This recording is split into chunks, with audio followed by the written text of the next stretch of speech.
traders, what up investors? Ken here from Dyslexic Investor, and we're going to be doing an interesting video today looking at how sometimes surveys and especially CNBC and a lot of financial, like I want to say old school kind of news networks, are looking at the market and how they respond to different various markets and how they're looking at. So we're going to be looking at two particular surveys that they cite in this video, talking about what's the most crowded trade and what is a trade that you will most likely buy over the next 12 months. And just have an open mind here. You're really going to see the boomer come out and some folks here. Not even me being a little bit, I'm not a boomer, but I trade sometimes like a boomer, thanks to Ryan and a couple other folks within the Discord. If you haven't already, checked out the Discord down below. So let's go ahead and just kind of jump into this and we'll have some fun with it. They think, the people who responded, is the most crowded trade right now. 41% said Bitcoin, 32% said big tech, 21% said cyclicals, and 6% say small caps. What say you? So basically, Bitcoin, they're saying like, hey, there's too many people in here that it's gone up too fast.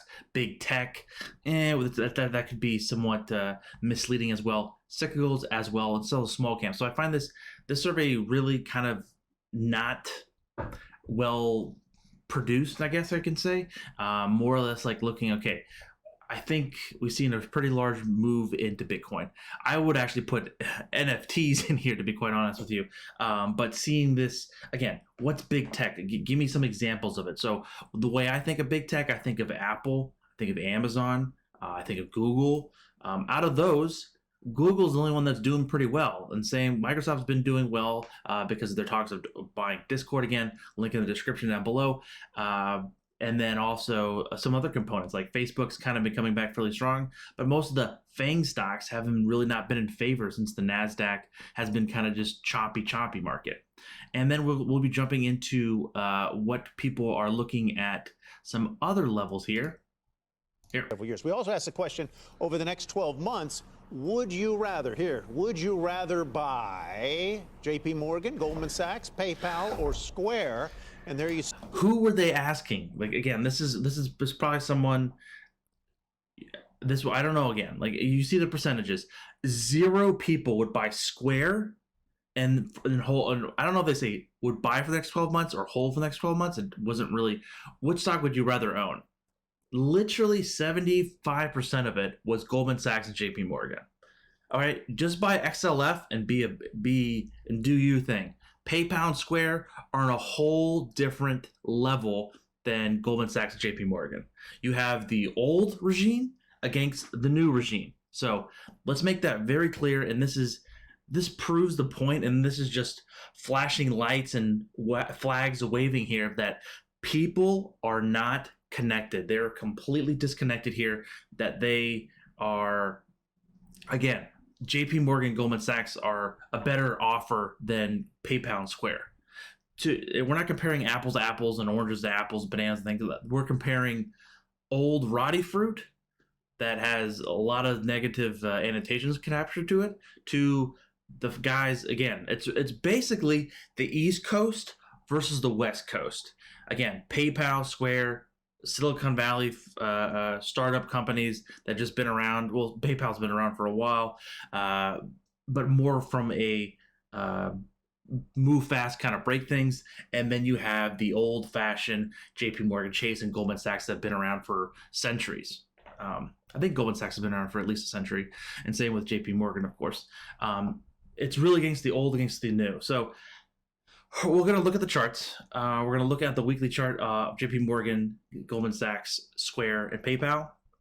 And I want to give you my consensus on it. Again, this is entertainment. This is fun. Please, if you haven't already, hit the like and subscribe down below. All right, we're going to start with JP Morgan because everyone thinks 48% of this stupid survey thinks that they should buy it.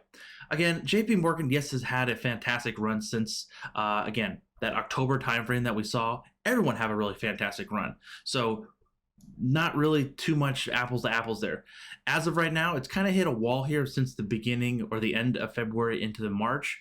Has not really got past that 155 range.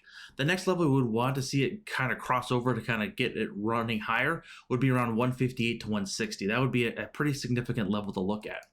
Looking here on the weekly side, this is really what you're seeing here.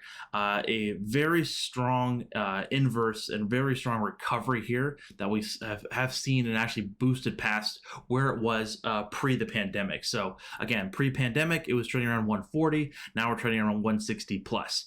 Potentially trying to get to 160 plus. We hit a high of 161 up there. So looking at that, potentially we can see it continue going higher. Again, that momentum trade here. Again, we're looking at the weekly chart here. That first support's really going to be coming in around 150. A 150 to 151 is going to be the first level of support. If that does not hold, we can say hello kitty back down to potentially 145 to 141 for JP Morgan.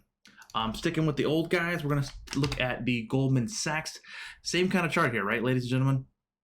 Pretty amazing run again, because they're still in the same boat. There's not that much different that JP Morgan and Goldman Sachs is doing.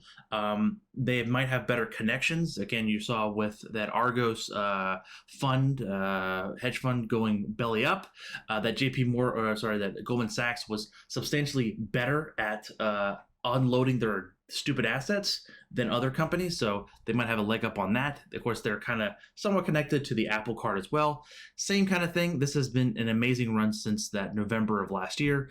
Continue running higher here. Looking on the weekly chart, is a little bit more beat down than JP Morgan. It's kind of bouncing around that support around 323 to 330. 323 to 320, which is going to be kind of that level of initial short-term support. But of course, we've already broken those parabolic SAR dots. Being mindful and being a heads up, we do have earnings. Earnings, guess what comes out? The banks always report first. That's basically what kicks off the earnings season. So again, we're looking for Goldman Sachs to report on the 14th, so just about 7 days from today. So be super mindful about that. This is the old regime, so let's go ahead and just kind of jump into the new regime. Let's go to the old PayPal. Oh, there it is. PayPal. I don't know why people are not more likely to hold this, just because this chart just screams at me like, duh, Ken. I own PayPal for the long term, so same kind of principle. This thing has been not as aggressively rebounding as November, but it made an aggressive rebound since last March and really rocketing higher. We're hitting a little bit of issues around 250. So 250 is going to be your initial first level of support here. We have been beat down since that all-time high that we saw mostly in the NASDAQ and the big tech stocks, basically around the mid of February, so around 310. And that, again, you can just see on those multiple gap ups, kind of got ahead of itself, and now it's kind of come back and some down to earth. It didn't really break substantially lower to like well below 200, but it got pretty close to that, right? We are seeing some strength coming back in.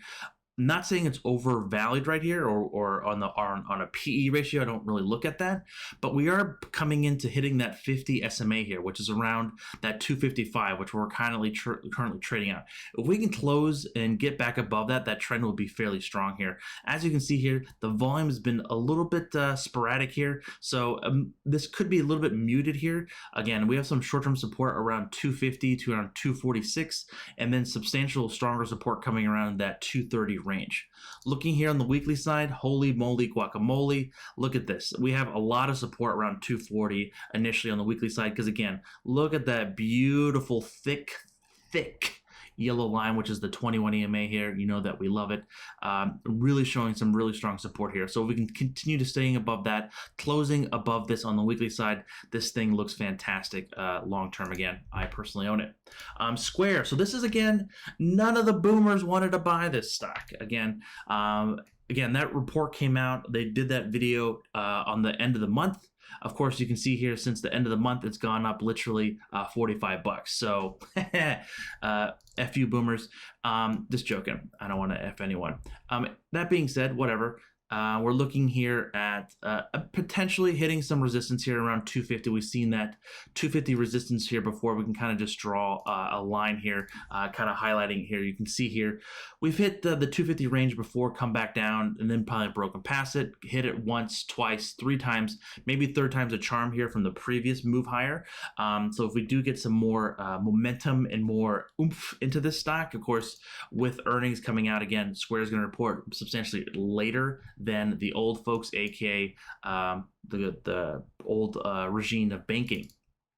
And at the same time, if you haven't read it, Jamie Dimon, which is the CEO of JP Morgan, also said that there's a lot of things have going on with the new banking system. Again, he highlighted a lot of the Silicon Valley banks and how they're potentially need to be under more scrutiny, all these other kind of things. I will be doing another video on that because it is actually quite compelling. Again, I think Jamie Dimon's a very intelligent person, but I don't agree with everything that anyone also anyone says completely.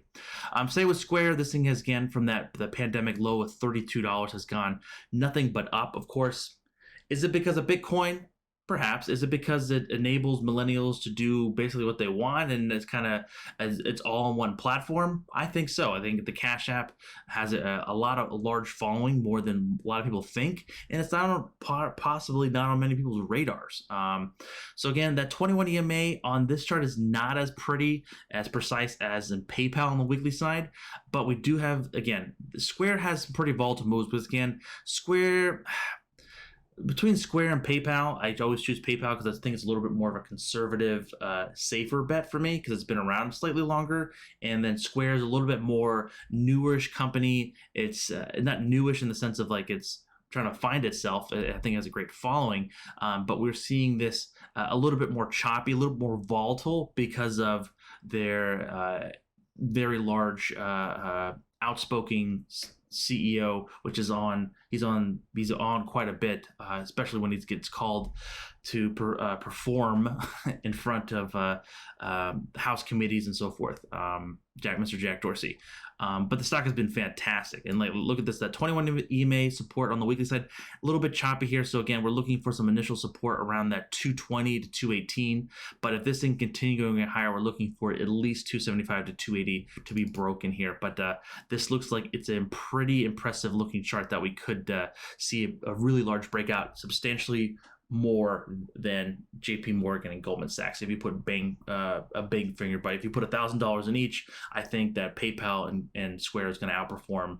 Even though that Goldman Sachs and JP Morgan pay a dividend, these are going to be performing a lot better because I think they're more heavily tuned to the growth side of things. And that's also why they pulled back substantially more, because they got linked into the growth stuff, even though they're really kind of the revolutionary of the banking stuff. On that note, ladies and gentlemen, thank you so very much for stopping by, and please don't forget to like and subscribe on the way out the door. I'll catch you guys on the flip side. Peace.